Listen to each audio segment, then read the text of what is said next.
Hey, Paul. Hi, JJ. What's going on, buddy? Oh, just the usual. Just the usual. Just living the dream, as they say. Yeah, nice. Is that what they say? I mean, living a dream or the dream I is more the mean, question. and what kind of dream? It's a good dream, a nightmare. Uh, It's all I good. had I had a fun dream that I was in the backseat of a car and it drove off the top of a mountain Oh, accidentally. well, Uh, okay. and, All right. but I woke up during free fall, so I didn't experience the actual landing. Okay. Okay. Yeah. They say that's your brain. Like when you're falling in a dream, your brain is telling you you are coming close to something, or you need to resolve something, or you're worried about resolving something, something along those lines. Okay. So do some self reflection on that one, because Okay. you're running out of time for something. Right. So Good. yeah. Interesting. I just thought it was a dream. Nope, nope. You All know, right. I can also talk to you about crystals if you want, or your chakras if you need to. No. I'm not sure that this is the right stream to be talking about my chakras. Okay. All right. Well, Uh, ha- let's talk about the nightmare of computers. How about that? oh yeah, that sounds like a great idea. I love talking about the nightmare of computers. Actually, let me show you some. Actually, first of all, who are you? We Yeah. forgot Good to do the who question. are you thing. No, we didn't. We have not done. Yes. Hi, I'm JJ. I'm a developer advocate for IBM, and I don't know what that means anymore, but that's cool. But we are. And who are you, Paul? I am Paul Tchaikovsky. I am a managed OpenShift black belt at Red Hat, and that just means I help customers with our cloud products. And we come together ideally weekly, sometimes a little bit longer now. That's fine. To talk about a project called InstructLab. And Paul, what is InstructLab? Oh boy, you're going to ask me all the hard questions. So InstructLab is a project that it's a joint project between IBM and Red Hat, and it's a new way of uh, taking existing large language models and uh, personal training them with your own data Mhm. without it being a very expensive, very difficult process. So basically, you provide a document that basically contains all the information you wanted to know about. Actually, lots of documents, right? But you look at one document and it's a document, and then you have a Q&A file, and that basically you write down say 5 to 10 questions and 5 to 10 really good answers for those questions, and you feed both of these things to the Instruct Lab, and what it will do is it will actually do a pass and generate like 500 more sets of questions Mhm. and then evaluate those for the accuracy of the answers that it's giving itself. And then it will take that and the document and then it will train it into um, a less, a smaller, not a smaller, a model that has less data in it. Mhm. And basically, you're feeding it into a model that kind of has just enough uh, stuff that it knows how to speak, but doesn't have the entire internet's worth of Mhm. you know uh, accurate information. And then you feed your own stuff in. So it basically for your own like it's really interesting at an enterprise where you have all this information about your organization, about your products, and you can feed this in, and then your people in your org can ask questions. Like imagine your CEO has set like your North Star for the year, right? Mhm. This is our big hairy audacious goal that we want to achieve. And then if you have all the information about your org structure, the people in the org, their positions, their goals, their targets, imagine I could then go to the chatbot and say, hey, what's the best way for me to help achieve this goal? And it would actually spit out the answer Mhm. because it would be able to figure it out because it has all of this information. And that's something that like normally, there's 10 levels of like management and other things between me and the CEO. Like there's a lot of opportunities for that information to get lost. Mhm. Whereas now we have like all the information is in one place, and And anyway, that was a thought I was having the other day about this. I thought was kind of would be an interesting use case. So I Absolutely. think I answered your question. Maybe gave an example. Yeah, no, that's great. It's almost like we've had this conversation before. That's amazing. Right. Yeah. Um, I do Before want to say we, though, hold on, oh, before anything else, I do want to all right. say I got stickers. Check that Oh, out. Isn't that pretty? stickers. That That's is pretty. pretty. That is Nice. pretty. Yeah. Thank Nice. you, Julia. If you're watching this, Julia, thank you. I'm going to thank you during the triage call too. But that's pretty cool. Cool. Yes. So, So go ahead. well, because we've been doing a little bit of other stuff other than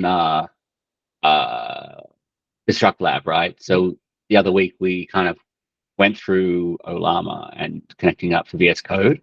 And so I actually got a new machine for doing AI stuff on it last week. And Okay. I've been slowly setting it up.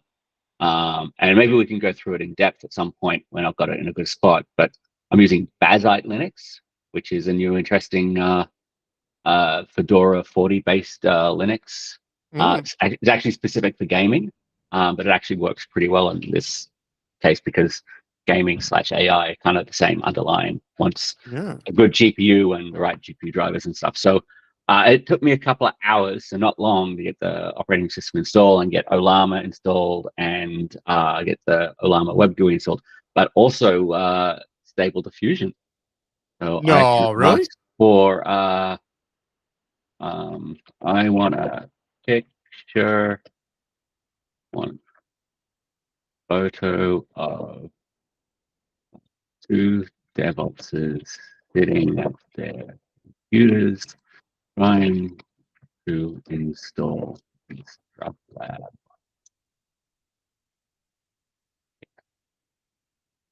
That's not grading at all.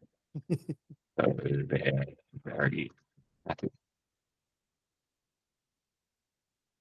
Back. And I have a new laptop as well. So I went from running Windows / Linux to Mac. So I don't know how the keys work on this thing. Yeah. IBM on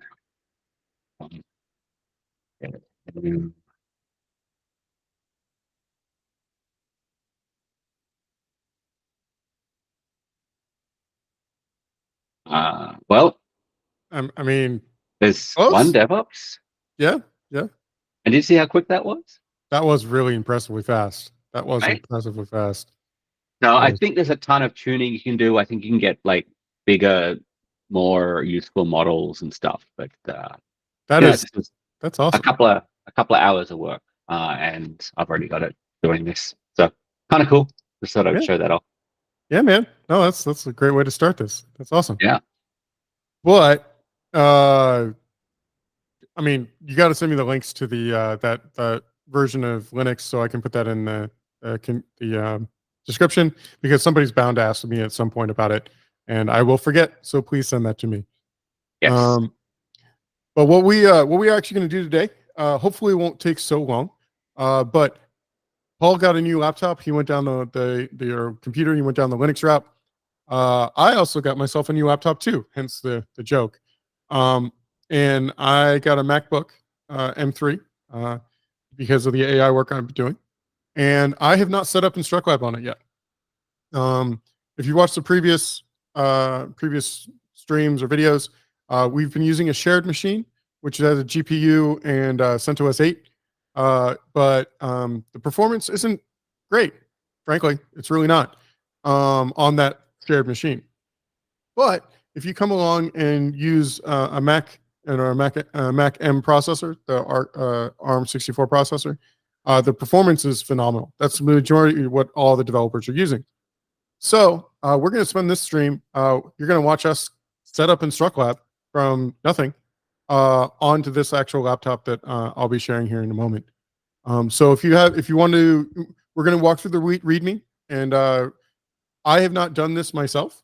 Paul may have, so he can help me drive me on some stuff. But my ultimate goal is to be able to pull down the model and chat with it, just like we normally do, but from scratch.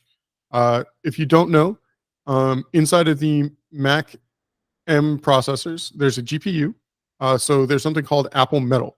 inside of it, which allows the GPU to talk to the onboard memory of the machine, which is really, really important because one of the challenges of the models is when you put it into a GPU, it needs to take up the memory of the GPU. So if you're running a 6 or 8 gig GPU or 8 gig RAM, or it's not RAM, but go with me, a RAM GPU, you can only put a model that can fit 8 gigs inside of it. So if you want a full model, for instance, the Granite or the InstructLab models are both 32, or is it 24 or 32? 32 gigs, something. It's rather large. So you need a GPU that can handle that. And one of the advantages of the Mac system is because it accesses the system memory. That's 64 gigs that I have on here. I can actually run the full model inside my laptop because it takes up only half of the memory, and I still have 32 gigs to be able to actually do real work.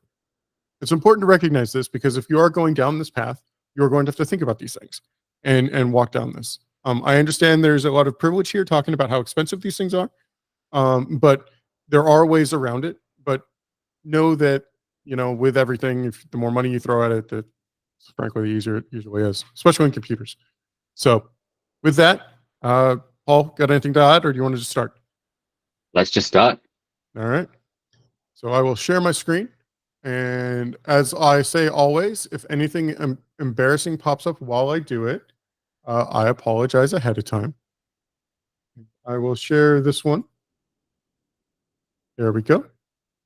And dismiss. So just because we don't know if this is the first time you're watching us or the 5th time you're watching us, or frankly, we have multiple videos, so it could be 105th. I don't know, whatever.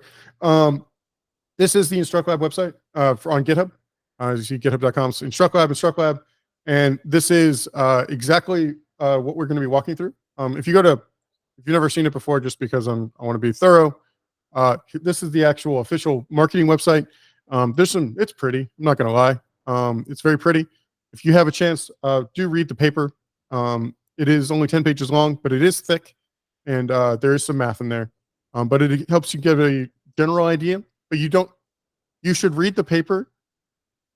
Frankly, if you're just coming into this space, you're probably not going to understand it. Start playing with InstructLab, and then about a week or two later, come back and read the paper again, and you'll start seeing how things are starting to match up. And you'll just find yourself doing that over and over again. And before you realize it, things are starting to click. Do I have to read the paper, or can I just ask AI to read the paper for me? You're killing me, buddy. You're killing me. So, but anyway, so just make sure that's there and take a moment here. Okay. So we just because full transparency, we are on June 25th here.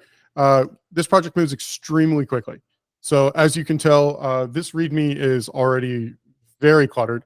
And we have gotten reports from our community members that there is a lot here, and we know this.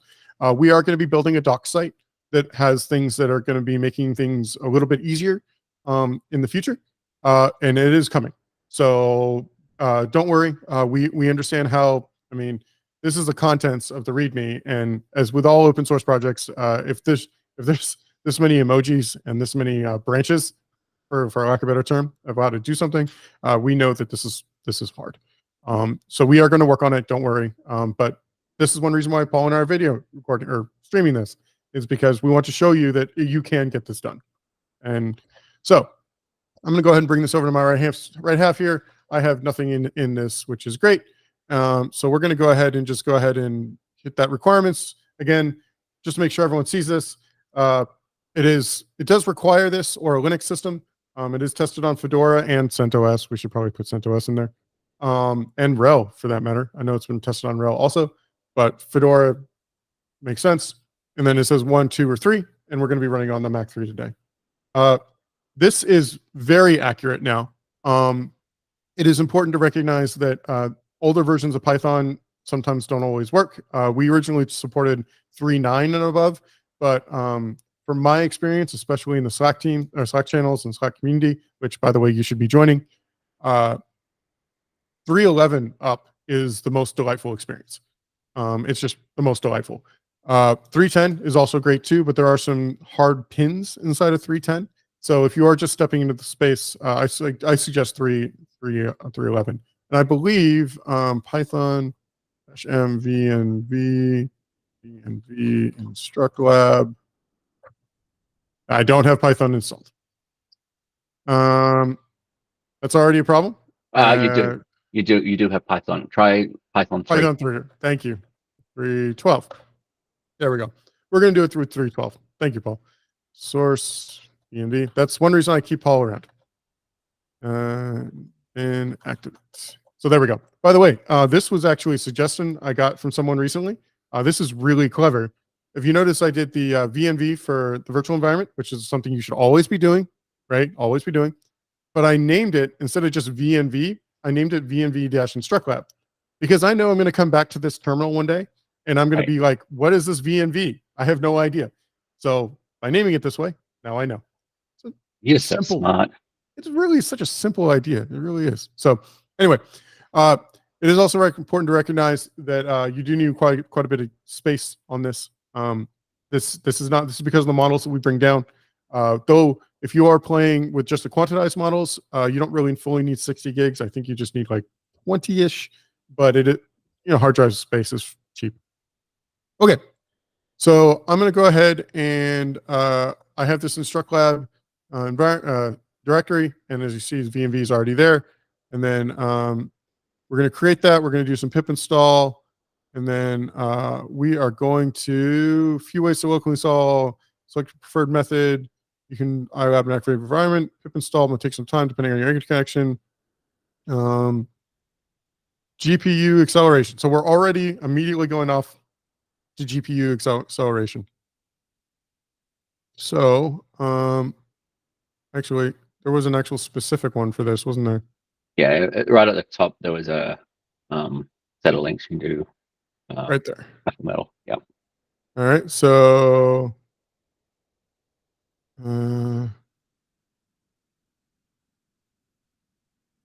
make sure my Python is built for ARM64. Let's check that first. ARM64, good. And then we did not install anything directly. So we are going to wait. Can I just do pip install InstructLab? Because I'm doing this from nothing? Oh, they must have added it up to PyPy. Yeah. Nice. That's exciting. It is.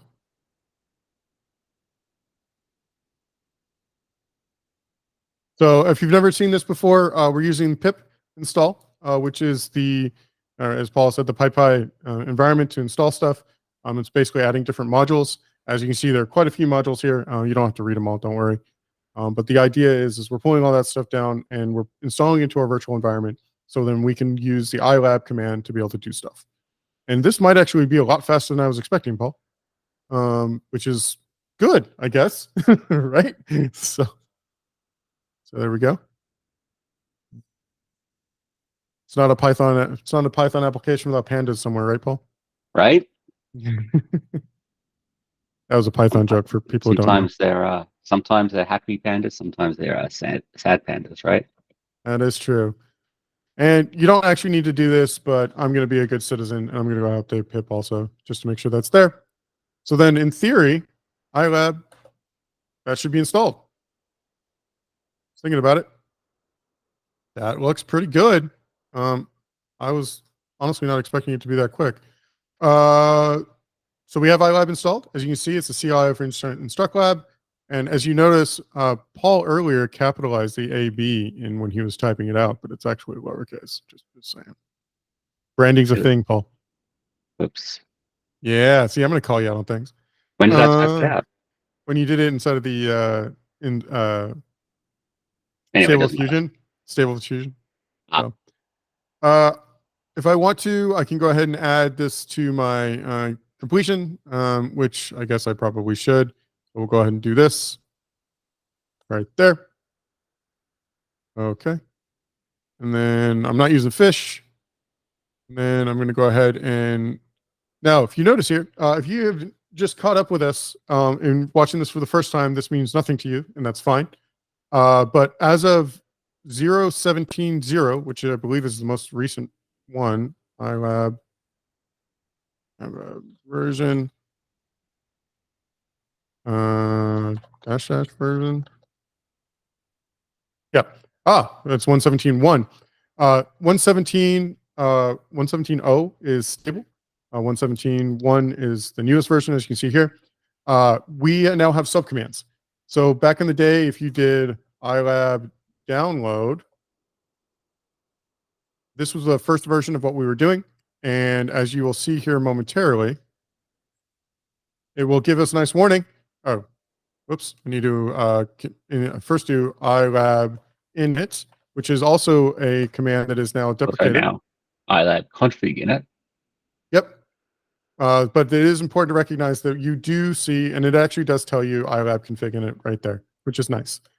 So please, if you are using things going forward, we do have subcommands. Just, I mean, best analogies like git, right? You know, like git clone, git pull, and all that stuff. But we do have this also for here. And we do not have the taxonomy repo, so we'll go ahead and pull this down. And yes, we're going to pull that down.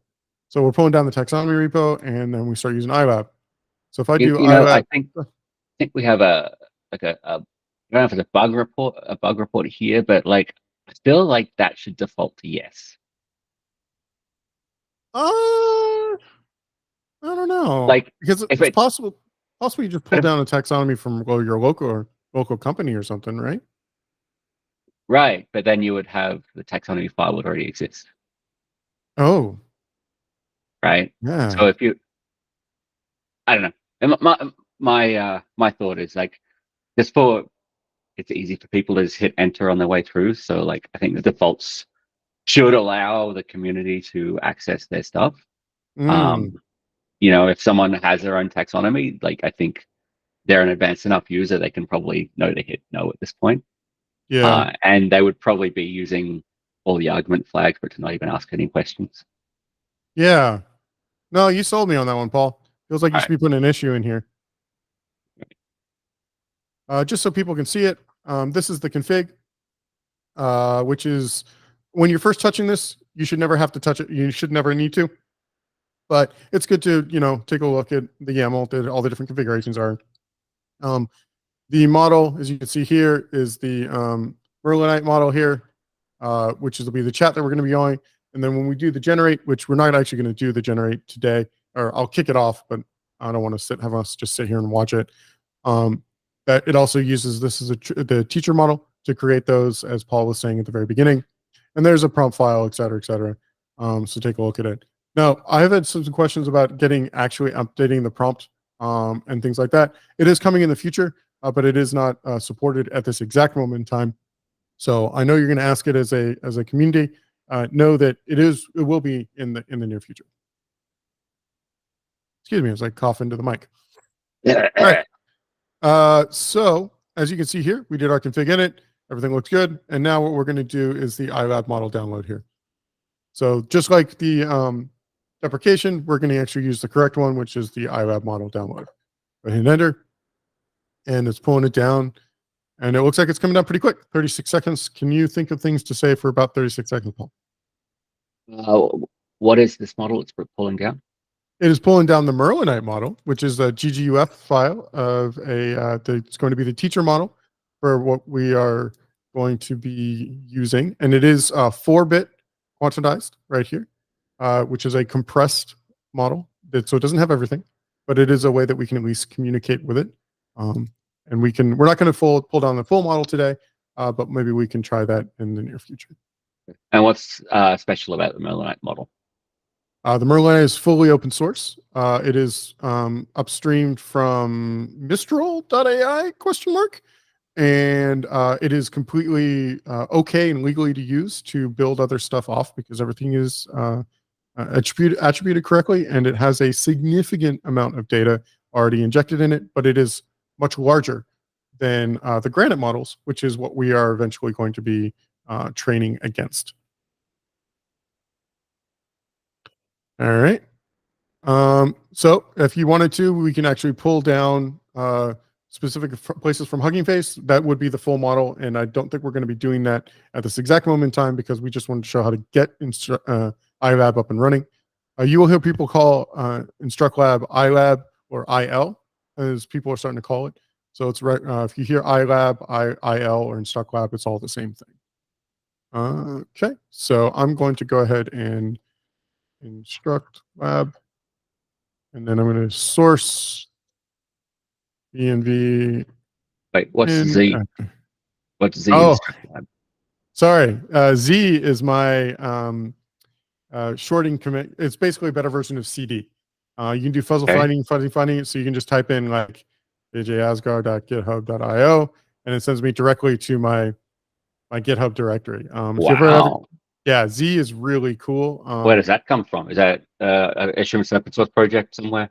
Yeah, it's I believe it's actually written completely in Bash, believe it or not, and it just keeps a whole list of all the places you've CD'd and then fuzzy finds against it. It's surprisingly awesome to use.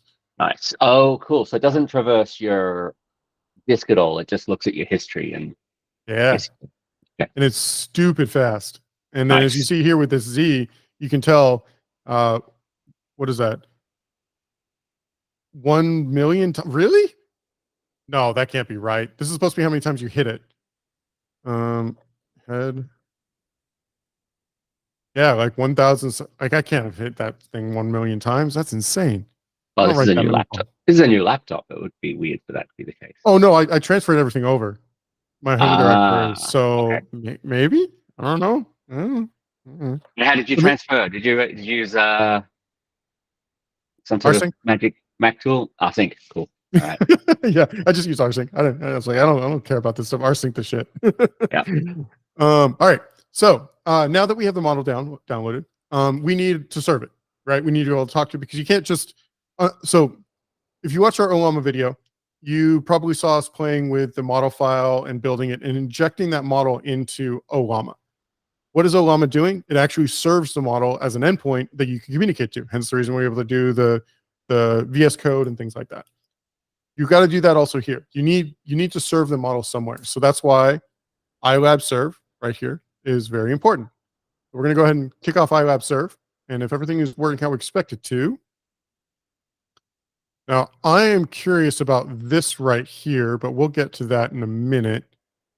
We should see, here we go. So now we actually have the Swagger for Llama CCP here, UI for our model.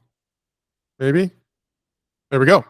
So now, if you've never seen this before, Llama CCP is a way to serve the models. There's a couple different versions out there. There's Llama, Llama CCP, and also something called VLLM out there. And there's looks like we default to Llama CCP right now.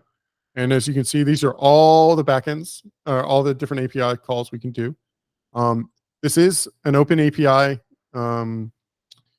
open AI API compatible endpoint. Open AI API compatible. Yes, it is. It's so confusing. But it's important to recognize because there's a lot of different systems out there that can talk to OpenAI's API. OLAM is different, and that's important to recognize. So, questions, Paul? No? And you're on mute, Paul. I'll ask questions in silence. Thank you very much. So that was the InstructLab you were looking at right there. Yes. Correct? Yeah. Is there a GUI attached to it as well, or is there a second project for providing a GUI? So right now, no, there is not. Okay. That is a much larger conversation. And we have a couple different ones out there. And I believe I have a feeling Paul's going to show me one that can do work really quickly. There are different initiatives around this type of GUI because we know that context is important, engaging with it. And frankly, the majority of people out there really don't want to talk through a command line, right? Like they want to be able to talk to it through some way that is our competitor's way of doing it. So it is an open source project, so everyone can always build whatever they feel is comfortable.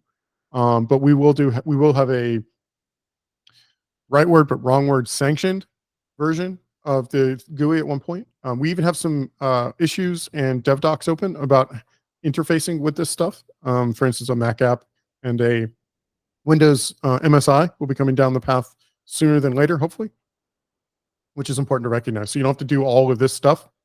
And my ultimate goal is eventually to get the InstructLab dog logo up in the top right here, up in the message bar, right? Or not message bar, title bar. So you can actually just like drop down and be like, ask a question or have a conversation or whatever, and it brings it up. But we'll get there. We'll get there. Okay. So now that we've actually served the model and we have it there, let's actually talk to it. So the best part about it is iLab model chat. If everything's set up how we expect it to, there we go. We are now talking to the Merlinite local model, and /h means we're actually talking to this. If you didn't know, every instance of the iLab chat you bring up keeps the context window. So that's one reason why, if you look here, there's a /n for new session. So context windows are important for models, right? That's how it keeps things and understanding the conversations already had. But eventually the context window gets so large that it can't remember what it was said. Eventually things start dropping off. It's I guess it would be a good first in, first out kind of way, right? Because it just starts dropping things in the longer term and we can't remember the conversation. So eventually you need to restart the session. So keep that in mind. But Paul has a great question we always ask the model. Who is Batman? Batman. And it should come back with a great, oh, it says, is that right, Bob Kane? I know Bill Finger's right. I didn't realize Bob Kane was a part of this. Is that right? I don't remember. I mean, I wouldn't lie. That's true. That's a good point. But the point is that's good. Great way of saying it though. We now have a working model, right? We pulled down the InstructLab Merlinite model that you get to work with, right? Right now, I can create Q&A files to be able to generate against it. I can train against it, and then actually see things come back in a reasonable amount of time. Wikipedia does say that Bob Kane was co-creator. Oh, nice. I knew it was Finger. I knew it was Bill Finger, but I did not realize that. So we're not going to get into the taxonomy right now. We can set that up for another one because I think Paul has some great taxonomy ideas that we're going to be probably doing on the next video. But the goal of this video was to show you that it really isn't that hard on a Mac M3, which just to show you that I'm not lying, there it is, the Mac M3. So oh, 4 gig, you got the good one. Yeah, I got real lucky on this. Yeah.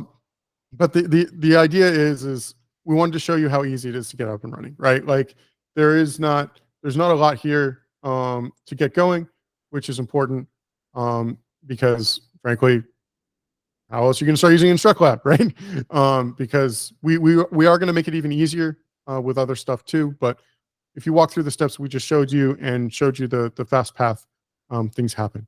Now, if you are migrating from an x86 machine to a Mac M3, know that there are other hoops that you've got to jump through, and that's the reason why we did this from scratch, because it's just much easier to do this stuff from scratch and create a new virtual environment and do it that way.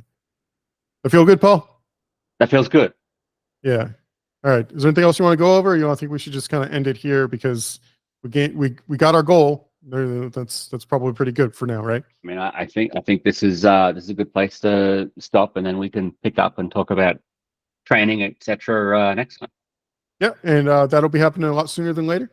So how about you say bye, Paul, and then we'll stop recording. Paul. There you go. Bye. End recording.